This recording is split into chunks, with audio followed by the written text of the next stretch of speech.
우리 다 함께 사도신경으로 우리의 신앙을 고백드리시면서 7월 21일 목요일 아침 예배를 우리 하나님 앞에 올려드립니다.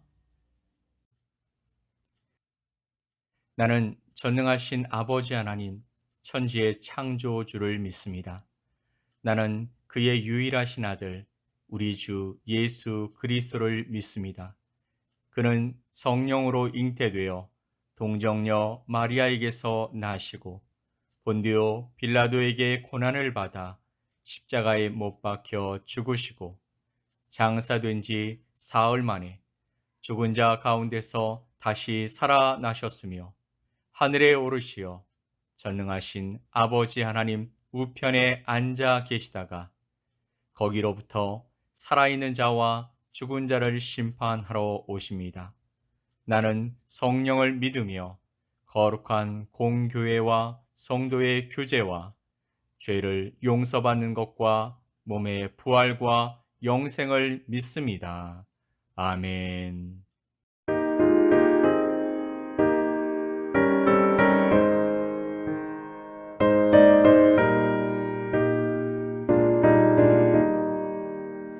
주님의 뜻을 이루소서. 고요한 중에 기다리니 지금과 같은 날 빚으소. 주님의 영성 만드소서. 주님의 뜻을 이루소서. 주님 발 앞에 엎드리니 나의 맘속을 살피시소. 눈보다 이게 하옵소서. 주님의 뜻을 이루소서. 병들어 몸이 피곤할 때 권능의 손을 내게 펴서 강건케 하여 주옵소서. 주님의 뜻을 이루소서. 온전히 나를 주장하사 주님과 함께 동행함을 만민이 알게 하옵소서. 아멘.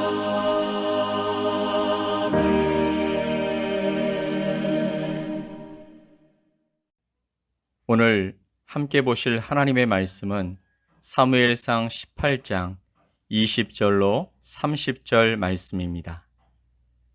사무엘상 18장 20절로 30절 말씀을 우리 함께 보겠습니다.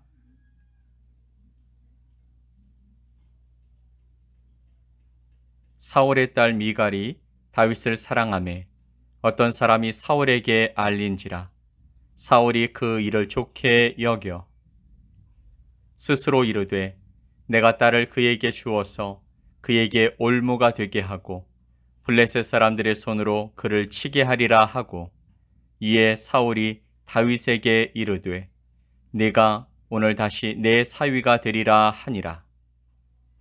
사울이 그의 신하들에게 명령하되 너희는 다윗에게 비밀히 말하여 이르기를 보라 왕이 너를 기뻐하시고 모든 신하도 너를 사랑하나니 그런즉 네가 왕의 사위가 되는 것이 가하니라 하라.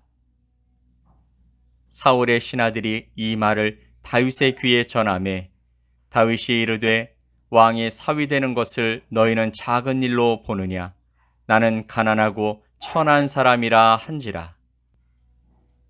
사울의 신하들이 사울에게 말하여 이르되 다윗이 이러이러하게 말하더이다 하니 사울이 이르되 너희는 다윗에게 이같이 말하기를 왕이 아무것도 원하지 아니하고 다만 왕의 원수의 보복으로 블레셋 사람들의 포피 100개를 원하신다 하라 하였으니 이는 사울의 생각에 다윗을 블레셋 사람들의 손에 죽게 하리라 함이라. 사울의 신하들이 이 말을 다윗에게 아뢰매 다윗이 왕의 사위 되는 것을 좋게 여김으로 결혼할 날이 차기 전에 다윗이 일어나서 그의 부하들과 함께 가서 블레셋 사람 200명을 죽이고 그들의 포피를 가져다가 수대로 왕께 드려 왕의 사위가 되고자 하니 사울이 그의 딸 미갈을 다윗에게 아내로 주었더라. 여호와께서 다윗과 함께 계심을 사울이 보고 알았고 사울의 딸 미갈도 그를 사랑하므로 사울이 다윗을 더욱더욱 두려워하여 평생에 다윗의 대적이 되니라. 블레셋 사람들의 방백들이 싸우러 나오면 그들이 나올 때마다 다윗이 사울의 모든 신하보다 더 지혜롭게 행하매 이에 그의 이름이 심히 귀하게 되니라. 아멘. 사울은 다윗이 블레셋 사람의 손에 죽기를 바라는 마음에서 맏딸인 메랍을 아내로 주겠다고 제안했습니다. 그런데 다윗은 감히 제가 왕의 사위가 되겠습니까? 하고 정중히 거절합니다. 그러자 사울은 딸 메랍을 다윗에게 줄 시기가 되었을 때 다른 사람에게 시집을 보내버렸습니다. 한 나라의 왕의 말이 이토록 가볍고 또한 약속을 소중히 생각하지 않는 것이 바로 지금의 사울의 상태를 보여주는 것일지도 모르겠습니다. 다윗이 거절했다 손치더라도 왕이 정말 주고 싶었다면 그렇게 손바닥을 뒤집듯 바꾸지는 않았을 것인데 사울은 다윗이 너무도 싫어서 딸을 주기로 하면서 다윗을 블레셋 사람의 손에 죽도록 하려는 계략을 세웠던 것입니다. 얼마나 싫으면 그랬을까요? 어찌 되었든지 이후 사울의 딸 미갈이 다윗을 좋아하는 것을 누군가가 사울에게 알려주었습니다. 다윗은 당시 블레셋과의 싸움을 통해 전과를 올리고 하는 일마다 좋은 결과를 내었기 때문에 백성들뿐만이 아니라 사울의 딸조차도 좋아하게 될 그런 위치에 있었습니다. 그런데 20절로 21절 말씀에 사울의 딸 미갈이 다윗을 사랑하며 어떤 사람이 사울에게 알린지라 사울이 그 일을 좋게 여겨 스스로 이르되 내가 딸을 그에게 주어서 그에게 올무가 되게 하고 블레셋 사람의 손으로 그를 치게 하리라 하고 이에 사울이 다윗에게 이르되 네가 오늘 다시 내 사위가 되리라 하니라. 첫째도 그랬고 둘째 딸도 다윗을 죽이기 위한 미끼로 사용하는 아버지가 세상에 어디 있을까요? 하나님이 떠난 사람의 마음이 이토록 악하고 잔인하며 앞뒤 분간도 할 수 없는 그런 지경에 이르게 된 것입니다. 사울은 다윗에게 자신의 딸을 주는 대신에 블레셋 사람의 양피 100개를 가져오면 딸 미갈을 아내로 주겠다라고 말합니다. 즉 블레셋 사람들을 죽여서 그들의 양피를 가져오라는 것이죠. 전장은 언제 어디서 어떤 일이 일어날지 모르는 곳입니다. 칼과 창이 날아오고 화살이 빗발치는 곳이기에 목숨을 보장할 수 없는 곳이었습니다. 그러니 거기서 죽는다 한들 누구를 탓할 수 없는 일이라는 것이죠. 그런데 다윗은 왕의 사위가 되는 것을 기쁘게 여기며 블레셋 사람 200을 죽이고 그 수대로 양피를 왕에게 갖다 바쳤습니다.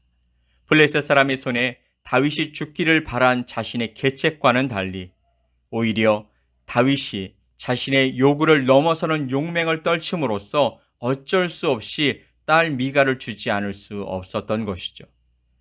악한 영에 사로잡히면 인간이 이렇게도 치사하게 될 수 있구나 하는 생각이 듭니다. 어떻게 자기 딸을 이용해서 충성스러운 부하, 또 이스라엘에 지금 가장 필요한 자를 죽일 계획을 세울 수 있을까요? 어떤 사고를 하면 그렇게 되는 것일까요? 성경은요, 악한 영에 사로잡히면, 아니 하나님의 영이 떠나시면 못할 일이 없다라는 것을 보여주고 있는 것입니다. 사실 사울은 아무런 조건 없이 자기의 딸을 다윗에게 주어야 했습니다. 무슨 말이냐면 지난번 엘라 골짜기에서 40일 동안 블레셋과 대치할 때에 사울 왕이 그 군대에게 약속을 했습니다. 17장 25절 말씀에 그를 죽이는 사람은 왕이 많은 재물로 부하게 하고 그의 딸을 그에게 주고 그 아버지의 집을 이스라엘 중에서 세금을 면제하게 하시리라. 아멘. 골리앗을 죽이는 자는 왕이 많은 재물로 부하게 하고 그의 딸을 그에게 주고 그 아비의 집을 이스라엘 중에서 세금을 면제해 주겠다라고 약속했던 것입니다. 하지만 사울은 이 약속도 스스로 깨트려 버렸습니다. 한 나라의 지도자입니다. 그냥 시장통의 아무나가 아닌 것입니다. 아마도 그가 그 약속을 잊어버린 것이 아니라 다윗이었기 때문에, 싫어하는 다윗이었기 때문에 그 약속을 지키고 싶지 않았을 것 같습니다. 좋은 지도자라면 자기보다 더 능력 있고 유능한 사람에게 더 큰 책임을 맡겨주면 되는데 반드시 제거해야만 자기 자리를 유지할 수 있다고 생각하고 수단과 방법을 가리지 않는 사울과 같은 사람은 사단과 악한 영에 사로잡힌 나쁜 지도자의 모습을 보여주고 있는 것입니다. 사람은 자신의 가치를 알아주는 사람을 위해서 온 힘을 다해서 반응합니다. 그런데 사울은 반대로 행동함으로써 다윗의 적이 되기도 하고 다윗을 적으로 만들어 버리기도 했습니다. 어제도 말씀을 나누었는데 사울은 다른 사람이 보지 못한 것을 보면서 시기하고 질투하면서 어긋난 길로 나가게 되었죠. 28절로 29절 말씀을 보면 여호와께서 다윗과 함께 계심을 사울이 보고 알았고 사울의 딸 미갈도 그를 사랑하므로 사울이 다윗을 더욱더욱 두려워하여 평생에 다윗의 대적이 되니라. 아멘. 이 말씀을 보면 사울이 다윗이 하나님이 함께 하심을 보고 알았다라고 말하고 있습니다. 그의 삶을 보니, 다윗의 삶을 보니 하나님이 함께 하시는 그 삶의 열매들을 보게 되더라는 것이죠. 그가 하는 말이나 그의 모든 결과물은 하나님이 함께 하시지 않으면 되어질 수 없는 일들이었기 때문입니다. 분명 사울도 하나님이 함께 하셨을 때 어떤 일들이 일어났는지 그 자신이 너무나 잘 알고 있었기 때문에 다윗을 보며 그 하나님이 다윗과 함께 하심을 알게 되었다라는 것이죠. 그리고 사울의 딸 미갈도 그를 사랑합니다. 그러니 다윗을 더욱더욱 두려워하며 평생의 다윗의 대적이 되었다라고 말씀하고 있는 것이죠. 어긋난 마음, 뒤틀린 생각, 악한 행동은 결국 자신의 주변에 사랑하는 사람들을 다 잃어버리고 홀로 남게 만드는 것입니다.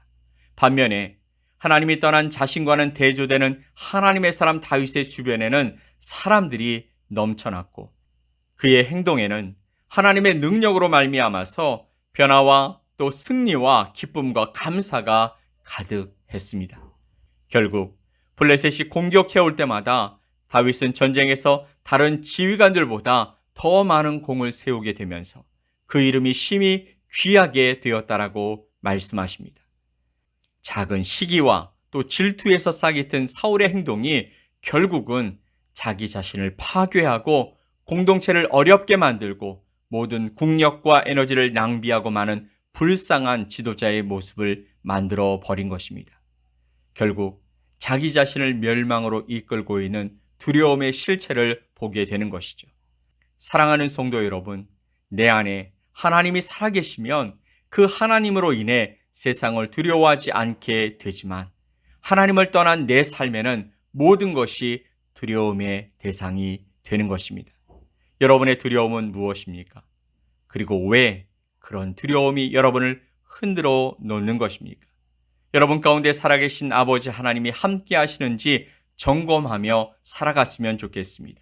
오늘 하루 나와 함께 하시는 하나님으로 감사와 기쁨 충만한 삶을 살아가는 우리 모두가 되시길 예수 그리스도의 이름으로 간절히 축복합니다. 아멘. 우리 함께 기도합시다. 하나님 아버지 감사합니다. 오늘도 말씀을 통해 다시 한번 우리에게 하나님이 왜 그토록 함께 하셔야 하는지 알게 해 주셨습니다. 두려움을 이기고 담대히 우리의 길을 걸어갈 수 있도록 나와 함께 해 주시옵소서. 그렇게 도우실 주님을 기대하며 예수 그리스도의 이름으로 기도 올리옵나이다. 아멘. 하늘에 계신 우리 아버지여, 이름이 거룩히 여김을 받으시오며 나라가 임하시오며 뜻이 하늘에서 이루어진 것 같이 땅에서도 이루어지이다. 오늘 우리에게 일용할 양식을 주시옵고 우리가 우리에게 죄 지은 자를 사하여 준 것 같이 우리 죄를 사하여 주시옵고 우리를 시험에 들게 하지 마시옵고 다만 악에서 구하시옵소서. 나라와 권세와 영광이 아버지께 영원히 싸움나이다. 아멘.